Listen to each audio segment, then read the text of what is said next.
How we doing, everybody? I got a chance to see The Fall Guy, and yes, I am still in the hotel room. I'm still shooting my film, and not my film, but somebody else's film. But as you can see, I am completely sunburned from being outside for 6 days straight. We're doing about 14-hour days. So it's wearing on me a little bit. Today was the only day off I had, and I had to prepare for the launch of Myth Lords, because this is launching next week. So we're going to be doing a live stream, me and Mark Spears. And if you want to get notified about when this launches on the 20th, please see the link below in the description. All right, so we'll talk about that a little bit at the end of this video. But yeah, I did get a chance on my day off. I had a choice between this one and going to see Planet of the Apes, and I think I chose incorrectly. Not that I hated this film. So this is a very loose adaptation of the original TV show starring Lee Majors and Heather Thomas, who do make very small cameos in a post-credit scene where they do have the scene theme song as well. I appreciated that. I appreciated, many of the little throwbacks to this, but that wasn't enough for the movie itself to make it entertaining for me. Not that it was totally not entertaining. It's just kind of that I really wanted to love this movie because I think it had a lot going for it. I do like Emily Blunt. I think Ryan Gosling's okay. I'm not, as infatuated with him as some people are, but I think this was made more. It's like an action romantic comedy, but there was absolutely no stakes in this film whatsoever. I never felt like anyone was ever in danger. It fell flat. I think that's the biggest thing. So, David Leitch directed this, and he brought back his writer, which is Drew Pearce. They did Rogue Nation, I believe, together. They did Hobbs and Shaw together, and Atomic Blonde. I think it was all three of those. I could be wrong about. Now he wrote Rogue Nation, but I don't think that Leitch directed. I don't know. I have to check on that. But definitely Hobbs and Shaw and Atomic Blonde. They even showed scenes from those in the movie. I think that a lot of this was a big commercial for Leitch's stunt team. I mean, literally on the bag, the stunt bag with the fall, the airbag. It literally had his logo on it, and it was literally dragging towards camera, so you couldn't not see it. Of course, in the beginning, they had a little thank you, little cute thing or whatever else between Leitch and Ryan Gosling. And, he had the logo for his stunt team on his hat or whatever. So, again, I really wanted to love this movie. I thought, again, it could have been like a franchise, because of course, the TV show was about a stunt guy that also was a bounty hunter. And so he did some stuff on the side. And that's a pretty good premise. And, we really leaned into the stunt stuff here because the director is, of course, a stuntman. That's where he got his start. And, his whole thing for being in stunts. But I think I know how a doctor or a lawyer feel when they watch shows about their profession. And they go, that would never happen. That would never happen. So if you're using this movie as a guide to how the sets work in real life, it's definitely not true. Definitely not true. They have the stunt guy has his own walkie. No, the stunt coordinator has a walkie, but the stunt guys don't have their own walkie.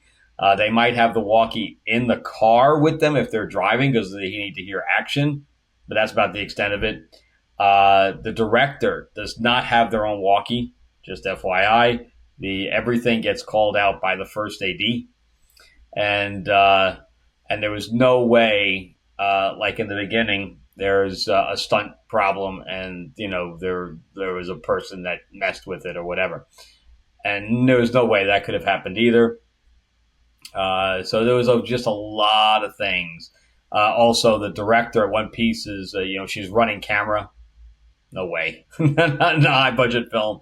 And then she's in the follow car with the camera on it. No way. No way. She would be back at base camp in Video Village watching that. She would not be in the vehicle on a set. It would not happen, especially not when she could have been in danger. So yeah, there's just a lot of things in there that I was just like, no, no, no, which I think took me out of the film. So for people that don't know the film industry or how a film set works, they won't care, So it's kind of like, again, it's kind of like the doctor and the lawyer watching a procedural and getting taken out of it because it's their profession, and then it's nonsense. But this film was not to be taken seriously at all anyway. It didn't take itself seriously. So that's, again, it's hard to have an action movie with a film that doesn't take itself seriously because, again, you don't feel like anybody's in danger. So it's just like the whole movie's a big joke.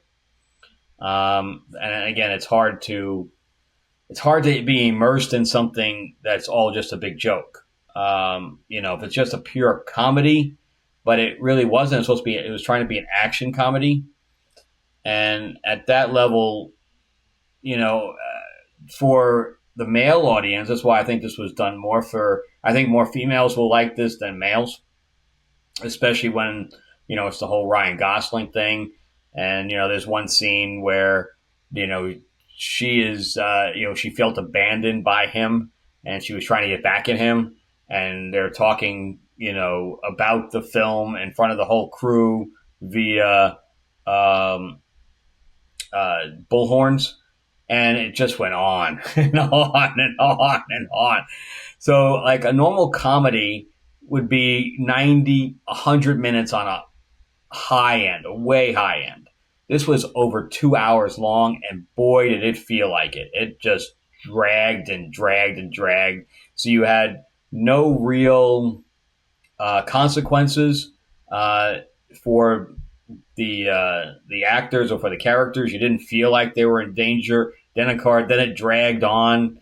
And again, there are a lot of people that loved it because if you look at Rotten Tomatoes, there's obviously it was like in the 80s on both sides. So both the audience and the critics really liked it.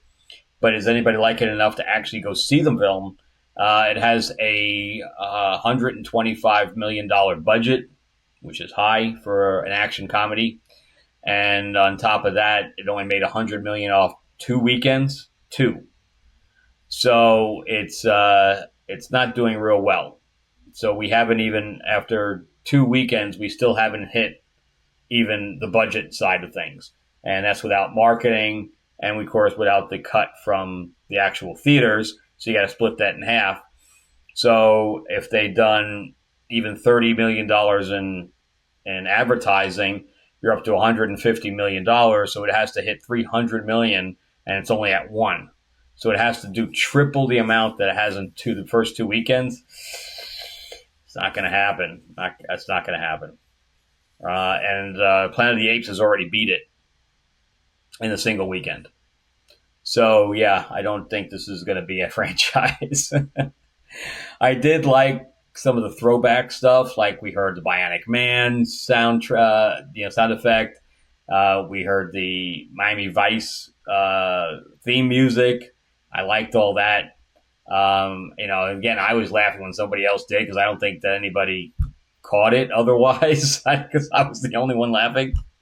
I did get chuckles out of it, but was it enough? To me, it's a very average film that you could just watch very easily on streaming.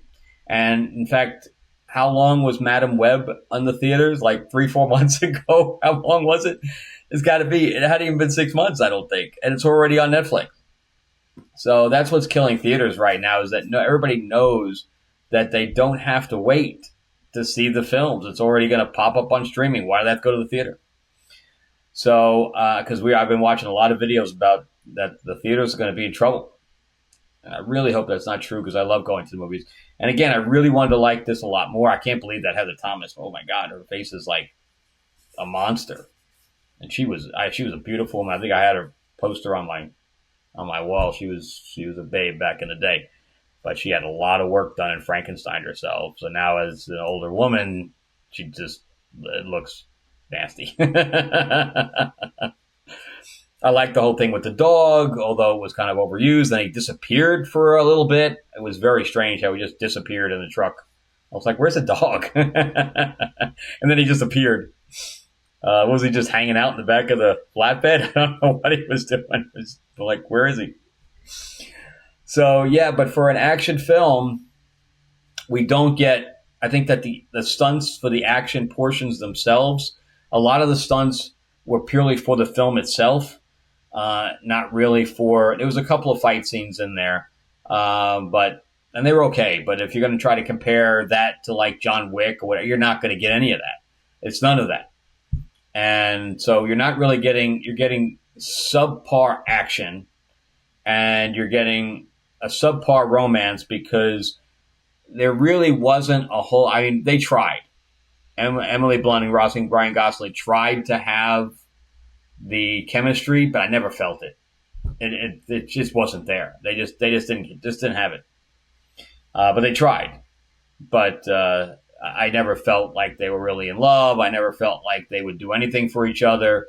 It was just like, yeah, convenience.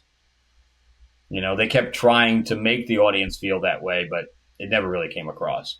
So, yeah, I had a lot of problems with it. And again, I wish I had seen Planet of the Apes. So on a scale from 1 to 10, I'm going to give this a 5. I mean, it is just middle of the road for me.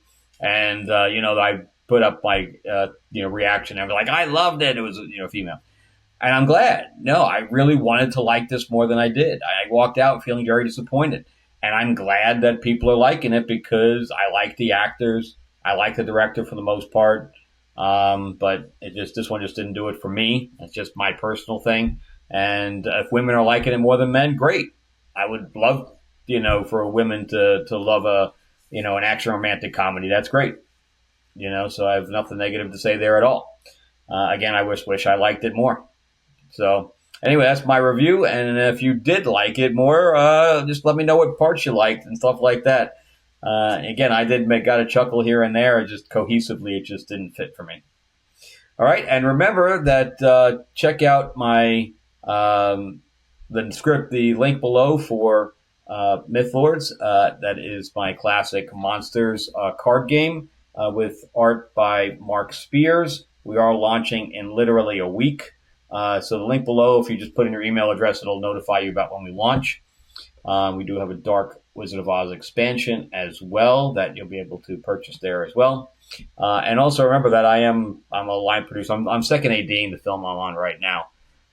But it's good to get back working because I know we have another strike coming in another month or so. But anyway, I'm glad to be working, even if I'm outside 90% of the time. This is why I like working sci-fi where I can just be in a stage. Anyway, I'll see you guys on the next one, and I only have a day off. We're working 6 days a week, so I do have my next day off will be the launch of Myth Lords. So looking forward to seeing you all on my live stream. So check out that as well. I will talk to you soon, and thanks so much for watching. Remember to like and subscribe. Give me that thumbs up and ring that bell. See you guys on the next one. Bye-bye.